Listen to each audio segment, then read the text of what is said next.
In this lesson, we're going to talk about algebra formulas, formulas that you're most likely to encounter in a typical algebra course. The first equation is the distance formula. Now, there's two types that you're going to encounter. The first one, d is equal to rt. Distance is equal to rate multiplied by time. In physics, it looks like this. D is equal to vt, or displacement is equal to velocity multiplied by time. Now, if you want to calculate the distance between 2 points, let's say you have point A and point B, and you're given the coordinates of those 2 points,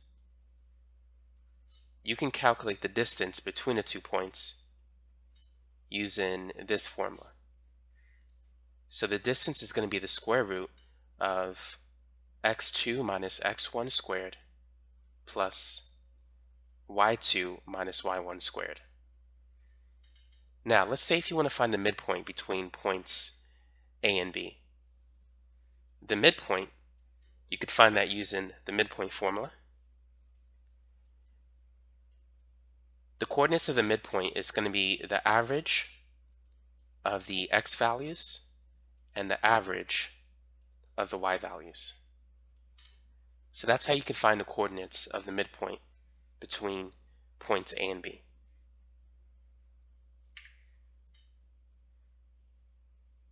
Now, let's say we have a triangle where this is A, B, and C. The next formula you need to be familiar with is the Pythagorean theorem. The hypotenuse C is equal to, or C squared is equal to A squared plus B squared. Now, when dealing with triangles, you need to be able to calculate the area of a triangle. The area of a triangle is 1/2 base times height. When dealing with circles, the area is pi r squared. The circumference is 2 pi r. The radius is the distance between the center of the circle and any point on a circle. The diameter is twice the value of the radius. Now, the equation of a circle is this: x minus h squared plus y minus k squared is equal to r squared.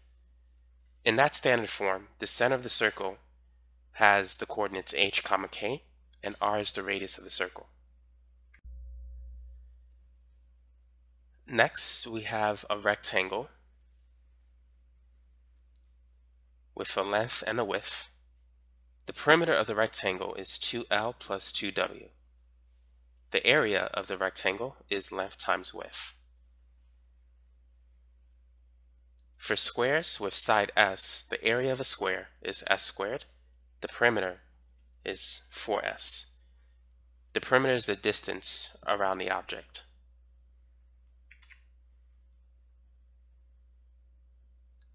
Now, the next thing we're going to talk about is the simple interest formula. There's simple interest and there's compound interest. The simple interest is equal to the principal times the annual interest times the time in years. Now, for compound interest, here's the formula. The future amount, or the future value, is equal to the principal times e raised to the interest rate times t, and t is in years as well. E is a special number. It's 2.71828 and some other numbers after that. To find the exact value of e, you could use your calculator and just type in inverse natural log. It'll give you the exact value of e, which is 2.718281828, and it repeats. Now, let's talk about linear equations. This is a very common topic in algebra. So there's 3 forms in which you can write a linear equation. The first one is standard form. ax plus by is equal to c. The next one is in its slope-intercept form. Y is equal to mx plus b. M represents the slope. B represents the y-intercept. And then there's the point slope formula. Y minus y1 is equal to m times x minus x1. So those are the three common equations that you'll use if you want to write linear equations. Now to calculate the slope between 2 points, it's the change in y, y2 minus y1, divided by the change in x. So it's rise over run. The slope formula is very similar to the average rate of change formula. To calculate the average rate of change, it's the change in y, or f of x2 minus f of x1, divided by the change in x. The average rate of change formula is the same as the slope formula. The average rate of change gives you the slope of the secant line.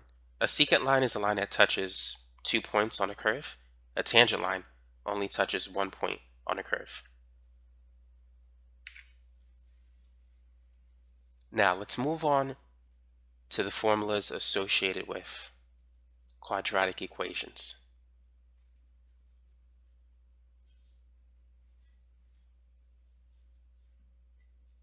Let's say you have a quadratic equation in standard form and it's set to 0.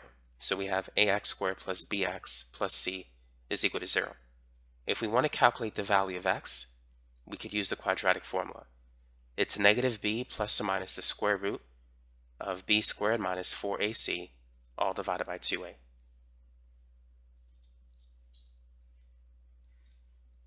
The discriminant is b squared minus 4ac. It's the stuff inside of the square root. If the discriminant is positive, if it's greater than 0, that means you have 2 real solutions. If it's equal to 0, you have 1 real solution. If it's less than 0, or if it's negative, that means you have 2 imaginary solutions. The imaginary number I is equal to the square root of negative 1. So anytime you get a negative value inside of a square root, you're dealing with imaginary numbers. Now sometimes you might have a quadratic equation written in vertex form. So y is equal to a times x minus h squared plus k. In vertex form, the coordinates of the vertex of the parabola is h comma k. So let's say you have a graph that looks like this. This is the parabola. Here's the vertex. This is h, this is k. This is also the axis of symmetry. You could find the axis of symmetry using this formula. It's negative b over 2a. But this works if the quadratic equation is in standard form. If it's in vertex form, the axis of symmetry is simply going to be x equals h. So you just got to look at whatever this number is. If it's in standard form, then use this formula to get the axis of symmetry. Now let's talk about formulas associated with factoring. So let's say you have a difference of 2 squares, a squared minus b squared. To factor it, it's going to be a plus b times a minus b. Now let's say you have a difference of 2 cubes, a cubed minus b cubed.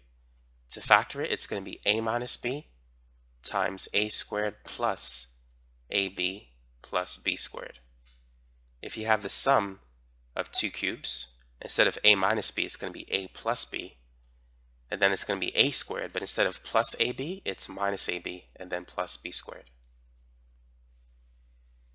Now, if you have a perfect square trinomial, a squared plus 2ab plus b squared, to factor it, it's simply going to be a plus b squared. So those are some formulas to know when you're factoring algebraic expressions. Now the next thing we need to talk about are powers and exponents, particularly the rules associated with these. So first, multiplication.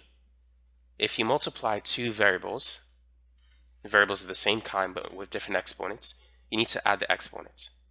So a to the m times a to the n is a to the m plus n. So for instance, x to the third times x to the fourth, that's going to be x to the 3 plus 4, which is x to the 7th. When you're dividing variables, you need to subtract the exponents. So this is going to be a to the m minus n. So if we have x to the 9 divided by x to the 4, this is going to be x to the 9 minus 4, which is x to the 5.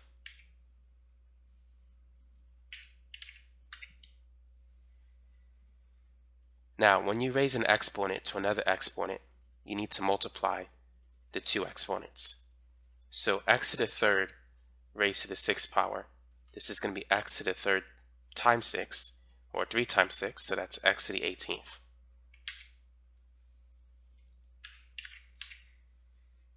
If you have a negative exponent, you can make it positive by moving the variable to the bottom.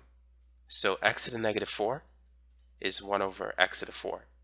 And 1 over x to the negative 5 is x to the 5. So whenever you move the variable from the top to the bottom, it's going to change sign. Or if you move it from the bottom to the top, it will also change sign. Now anything raised to the 0 power is 1. So if you have x squared y to the third raised to the 0 power, that's going to equal 1. Now let's move on to the property of logarithms. Log a raised to the x, you can move the x to the front. This is equivalent to x times log a. Log ab, you could separate that into the sum of two logs. It's log a plus log b. Log a over b, you could break that into the difference of two logs. It's log a minus log b.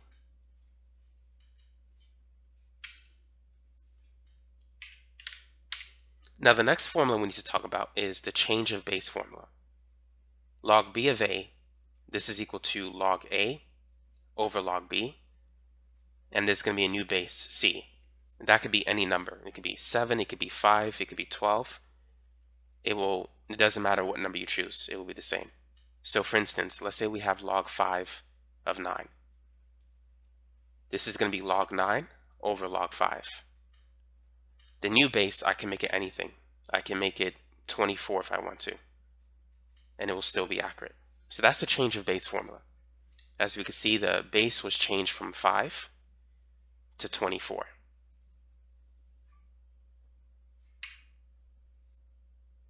Now let's talk about variation. There's direct variation, and then there's inverse variation. And let's talk about the formulas associated with this. So for direct variation, we have the formula y is equal to kx. For inverse variation, it's y is equal to k over x. You could also write this as y times x is equal to k. K is the constant of variation. In direct variation, when x goes up, y goes up. For inverse variation, when x goes up, y goes down. So for direct variation, you have a graph that looks like this. It's a linear relationship. For inverse variation, where y is equal to k over x, it looks like that. Now let's talk about arithmetic and geometric sequences. Let's go over some formulas for these two concepts. Now when you have an arithmetic sequence, the numbers increase by a constant amount. So in this case, the common difference is 3. The numbers are increasing by 3. You have to add 3 to get to the next number. For a geometric sequence, it's different.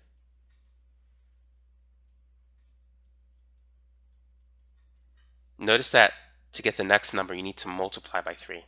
So you get a common ratio called r. So r is 3 in that case. A1 is the first term. So here A1 is 2, A2 is 5, A3 is 8, A4 is 11. To find the nth term, it's equal to the first term plus n minus 1 times the common difference. For geometric sequence, to find the nth term, it's equal to the first term times the common ratio raised to the n minus 1. Now, if you want to find the sum of a certain set of terms, it's going to be the first term plus the last term, and then it's divided by 2 times the number of terms. For a geometric sequence, it's going to be the first term times 1 minus r raised to the n over 1 minus r. Now, if you have an infinite geometric sequence, particularly when r is less than 1, you can calculate the sum of an infinite geometric sequence using this formula.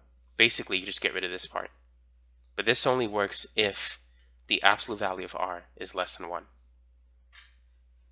So instead of the numbers increasing, they should be decreasing when r is less than 1.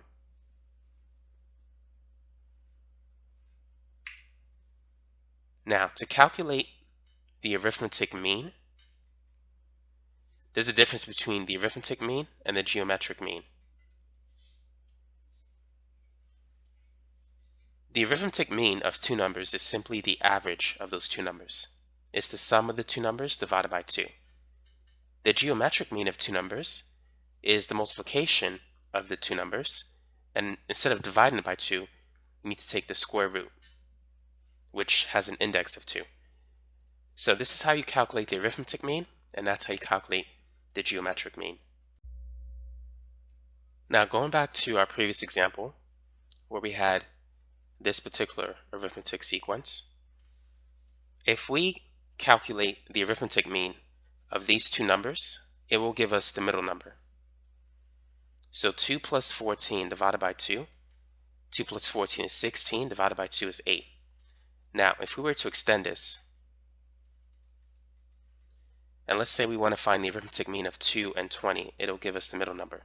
2 plus 20 is 22, 22 divided by 2 is 11. Now for a geometric mean, it works the same way. So let's say we have the numbers 2, 6, 18, 54, and then 54 times 3, that's 162. So let's say we want to find the geometric mean of 2 and 162. It will give us the middle number, 18. So if we take the square root of 2 times 162, 2 times 162 is 324, and the square root of 324 is 18. So the arithmetic mean gives you the middle number of the two numbers in which you were looking for the arithmetic mean of. Same thing for the geometric mean. The geometric mean of two numbers will give you the middle number in a geometric sequence.